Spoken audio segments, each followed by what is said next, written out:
I'm talking today about the future of coming emerging technologies, and especially about artificial intelligence and how this will disrupt credit risk. My name is Stephan Horvath. I'm partner of Bush Financial, a Dubai-based corporate and financial advisory company. Long time ago, I studied computer science and marketing, and that was with me all the time. So I'm pretty familiar with data and also with artificial intelligence. Now let's talk about artificial intelligence itself. Artificial intelligence is about data, more data, and even more data. And this speech is in two parts. First, what artificial intelligence in the area of finance, fintech, the area that has most data available, how that will proceed and how that was transforming the finance industry in terms of disruption and emergence. By looking at that, we will identify 5 processes, and these are important that you will take later on when we talk about how artificial intelligence can disrupt capital raising. So, what are the 5 topics?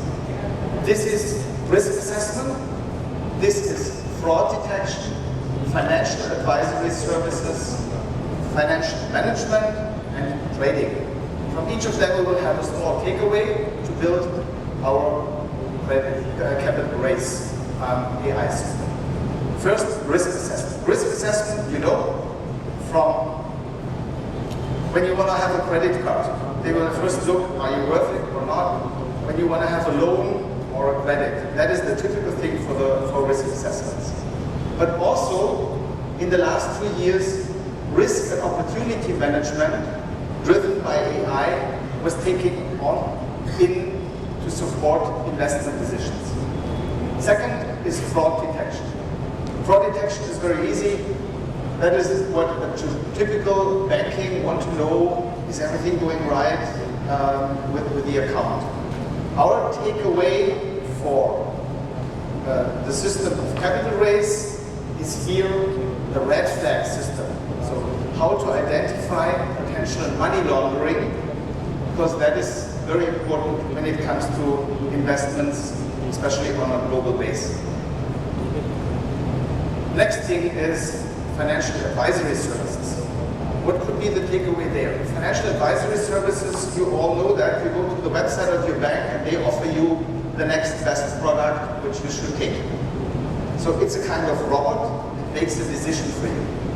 But even more interesting, when it comes to more sophisticated products, you have bionic advisory. Bionic advisory is a kind of hybrid where information that comes out of artificial intelligence is blended with human intelligence.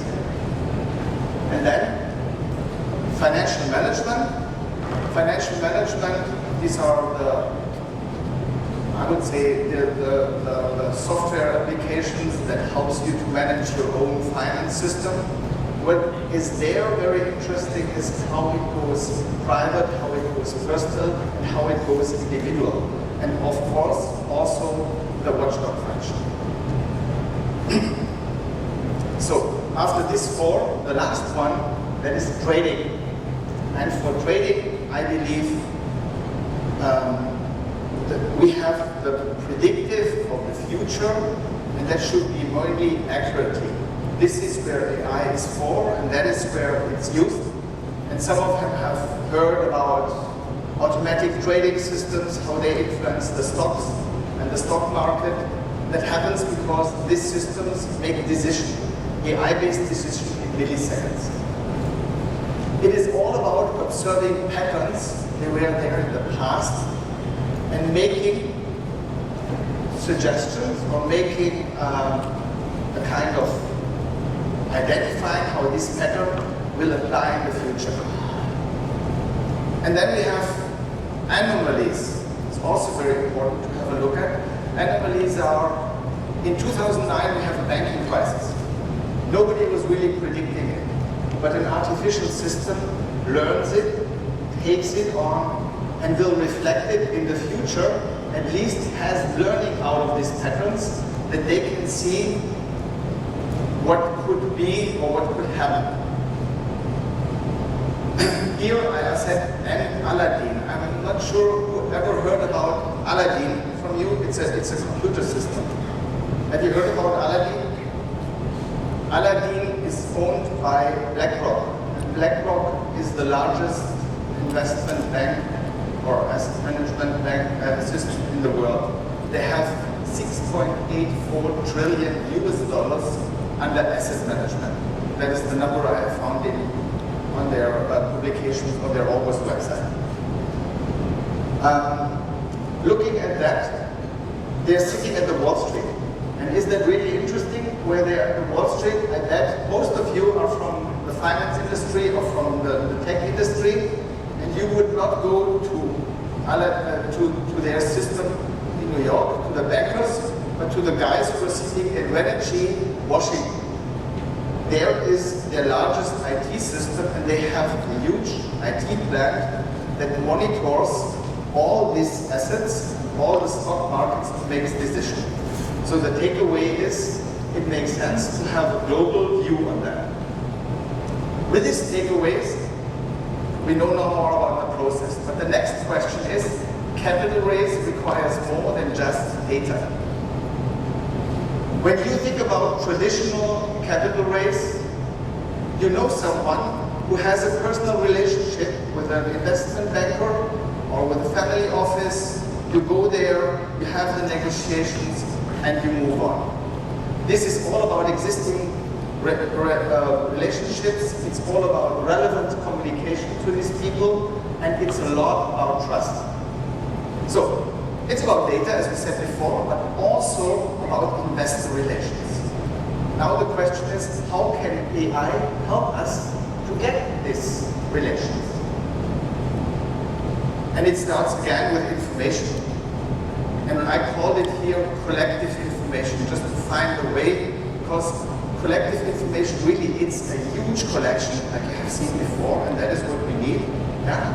But also like a collective working together in a kind of concert, because this can't be only the information you get out of the financial system. This is also area you have to find you get from other areas. And finally, the goal is to build trusted investor relations. So, how we do that from a data side? We look at the lists of the investors. We have the investors in the group. And we look at the different type of investors which are identifiable with data out in this world. That means on CNN, on Bloomberg, on systems like Crunchbase, on different areas, but also on their public website. All these people fund only in certain funding phases. Not everybody is doing seed funding. Not everybody is interested in funding Series A or B or startups, right? Some of them are pure venture capitalists and pure hedge funds. They have totally different behavior. So both goes together. That is the important core data, so that the data aggregated startup. But you need more. You need to know what are their investment mandates. If you have ever had meetings with investors, 3-4 meetings, and you thought everything is fine, and in the 5th meeting, they find something and say, oh, we can't do it. So sometimes you have an obstacle. You could probably know that earlier if you know more about their investment mandates, if you do more due diligence on what they're doing. Also, in which region are they invested? In which jurisdictions or regulations they don't invest. There are a lot of investors who love to have money from the US. There are a lot of projects that will never take money from the US for different reasons. And then it's about the time frame, how long such an investment works, and also what is the amount to raise. And most important, to have information about the past funding behavior. Without information about past funding behavior, you can't build such systems.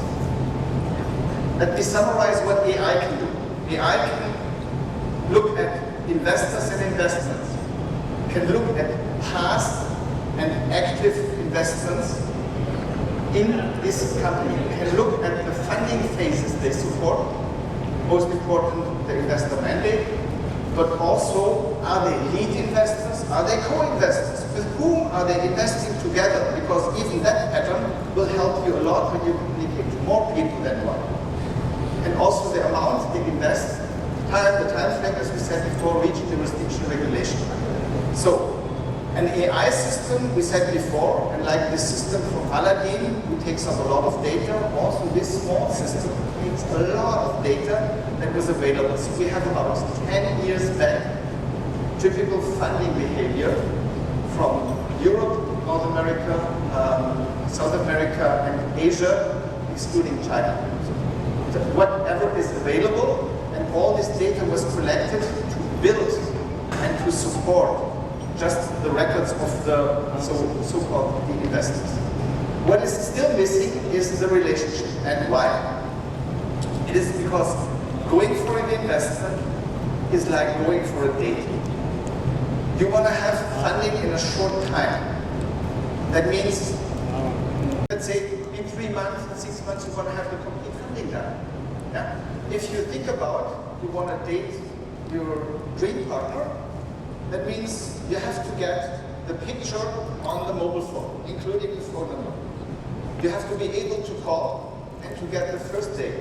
The first date has to be that successful that they are born, and that this investor, and I just said, it's an equivalent of you want to get married in 3 months, 3 months after you date the person first time. Yeah? So that is a huge challenge, and you can use AI to generate trust. This is what the financial system so far are doing. Capital raise goes beyond typical financial records. Artificial intelligence, and that now goes into what we heard before and yesterday also about data and how they can collect text messages and interpret texts and whatever is available. It's about relevant individual profiles. It's not so important who did the funding, which company. It is important if Donald Dixon was the guy who did the funding and what he funded before and where he's invested in and what he thinks about, what the last applications are, and maybe if he plays golf or if he likes motorsport. This is what you need to mirror and to get to speak up in the relation. The next thing is this creates relevant content, and you will need this content. Establish the communication and also establish the pitch. And finally, I think that's very important, capital raise, or at least my belief, will be also in the future, even if it is supported with artificial intelligence.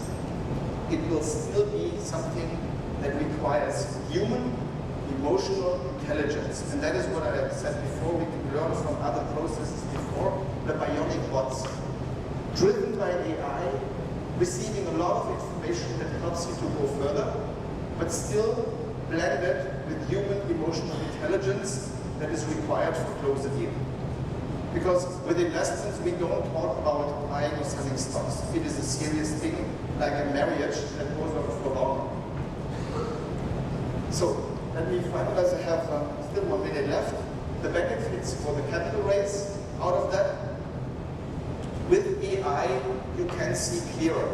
That's the research phase at the beginning. You can always be a few steps ahead. With AI and the information, you can be smarter. You don't make mistakes that allows you, let's say, to find out after 3-4 months, it was the total wrong person, it was the total wrong company you talked to. You can communicate better, and that is a thing we're still working on, that AI provides you better content that you as a human can have the right communications and bring up the right topics in your discussions with the investors.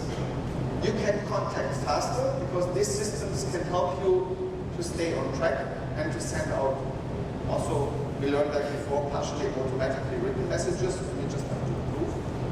And finally, and I think that's the last thing, you, and not the AI, you can scale further as a human with the help of all this AI. So I think I'm just in time, and I want to say thank you very much for the time.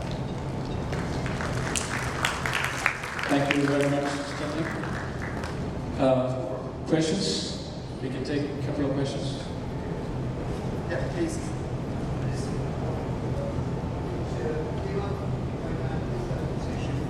You said that post you get into certain steps, then you get into emotional intelligence for investment to ultimately fructify. Do you see any application of emotional intelligence at the AI building stage, which ultimately leads you to the success in investment? No, at the moment, I don't see that. I believe in the future, with a permanently improving AI, there might be potential that it works. Because my first mobile phone was also not as intelligent as it is today, so I wouldn't say no.